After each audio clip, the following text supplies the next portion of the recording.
வணக்கம் எல்லோருக்கும். இன்றைக்கி ஒரு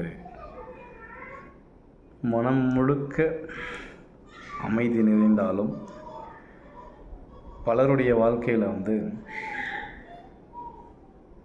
எல்லா சுமைகளுமே சுமந்து கொண்டிருக்கின்ற ஒரு சுமை தாங்கி போல தான் மனிதனுடைய வாழ்க்கை எல்லோருக்கும் அமைகிறது. எதையுமே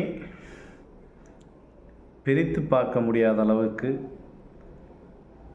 அந்த வாழ்க்கையுடைய அழுத்தங்களும் வாழ்க்கையுடைய விடாமுயற்சியையும் வாழ்க்கையில் ஏதோ ஒன்று சாதிக்கணுன்ற தொடர் முயற்சியிலையும் நம்ம அதிகமான முயற்சியை கொண்டு நம்ம வாழ்க்கையில் போயிட்டுருக்கோம். எந்தெந்த வேலைகளுக்கு எவ்வளோ முயற்சியை போடணும், எவ்வளோ கவனத்தை செலுத்தணுங்கிற விஷயத்தை நம்ம தவற விட்டுறோம். வாழ்க்கை முழுவதுமே ஓட்டம்தான். அந்த ஓட்டங்களை நிதானமாகவும் அழகாகவும் கொண்டு போகிறதுக்கு நிறைய பேருக்கு நமக்கு தெரியல. ஏன்னா நிறைய படித்தவங்களுக்கே அந்த மாதிரி விஷயங்கள்லாம் புலப்படுவதில்லை. படித்ததுனால தான் பெரிய விஷயமாக தெரியுதுன்னு நினைக்கிறேன். படிக்காதனுடைய வாழ்க்கை இது போதும், இவ்வளோ இருந்தால் போதும் அப்படின்ட்டு நிம்மதியான ஒரு வாழ்க்கையை வாழ்ந்துட்டுருக்குறாங்க. ஆனால் படிச்சிட்டோம்னா அது ஏன் எப்படி அப்படின்ற கேள்வி அவனுக்குள்ளே எழும்பொழுது அது ஏகப்பட்ட விஷயங்களுக்கு போகுது. பெரிய தொந்தரவாக கூட சில நேரங்கள் ஆகிறது. அதனால் வாழ்க்கை என்கிறது படிக்காத பாமரன் வாழ்கின்ற வாழ்க்கை மிகப்பெரிய ஒரு நிம்மதியான ஒரு வாழ்க்கையாக இருக்கும். கிடைச்ச இடத்துல எப்படி இருந்தாலும் தூங்கலாம், எப்படி இருந்தாலும் இருக்கலாம் அப்படின்ற மனநிலை போக்கு அவனுக்கு இருக்கும். ஆனால் படித்து வேலைக்கு போயிட்டோம்னா நிறைய சம்பாதிச்சிட்டோம் அப்படிங்கும்போது நமக்கான அந்தஸ்தை உயர்த்தி கொள்வதற்காக எல்லா விஷயம் தேடுதலையுமே நம்மளுடைய மனசு போகுது. அப்படி போகும்போது தான் ஒரு மனது மிகப்பெரிய அழுத்த நிலைக்கும் மிகப்பெரிய குழப்ப நிலைக்கும் போகுது.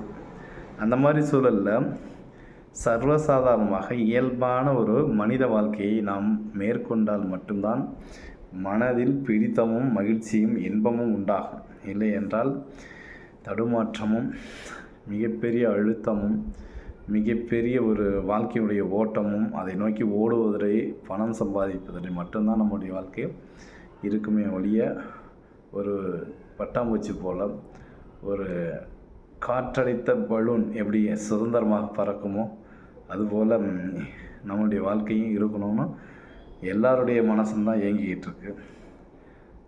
அந்த நிலைக்கு நாம் எவ்வளோ உயரத்துக்கு போனாலும் எப்படி பட்டம் உயர்ந்த வானத்தில் பறக்கிறதோ அதே போல் நம் மனம் என்னும் கயிற்றை இழுத்து பிடிச்சிருந்தோம்னா இவ்வளோ போதும் அப்படின்ற ஒரு நிலைக்கு கொண்டு வந்துக்கிட்டு நம்முடைய வாழ்க்கையை அழகாக பறந்து போகணும். அப்படி இல்லைன்னா போதும் என்ற மனமே பொன் செய்யும் மனம்னு சொல்கிறாங்க. அப்போ இன்றைக்கி பார்த்திங்கன்னா போதும் அப்படின்ற வைத்து சாப்பாடை தவிர மற்ற எல்லா விஷயங்களுக்கும் நம்ம போதும்னு சொல்கிறதே இல்லை. வாழ்க்கைக்கு எதுவுமே பத்தாது. பணமாக இருந்தாலும் பொருளாக இருந்தாலும் வீடு மற்ற எல்லாமே அது எக்ஸ்ட்ரா அப்படி போயிட்டு தான் இருக்குது. நான் சோறை தவிர மற்ற எல்லா விஷயத்தையுமே எக்ஸ்ட்ரா போயிட்டுருக்கு. ஆனால் மனம் மிகப்பெரிய ஒரு ஸ்டோரேஜ் பிளேஸு.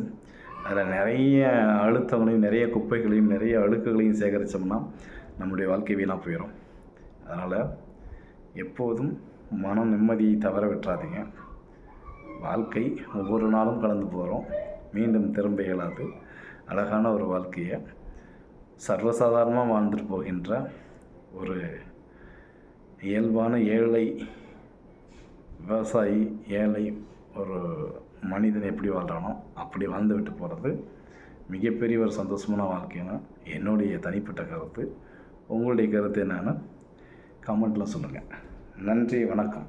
பிடிச்சதனா லைக் பண்ணுங்கள், ஷேர் பண்ணுங்கள், கமெண்ட் பண்ணுங்கள். மறக்காமல் நம்முடைய கரிகாலிக்கு சேனலை சப்ஸ்கிரைப் பண்ணுங்கள். நன்றி, நல்லது, மகிழ்ச்சி, வாழ்த்துக்கள்.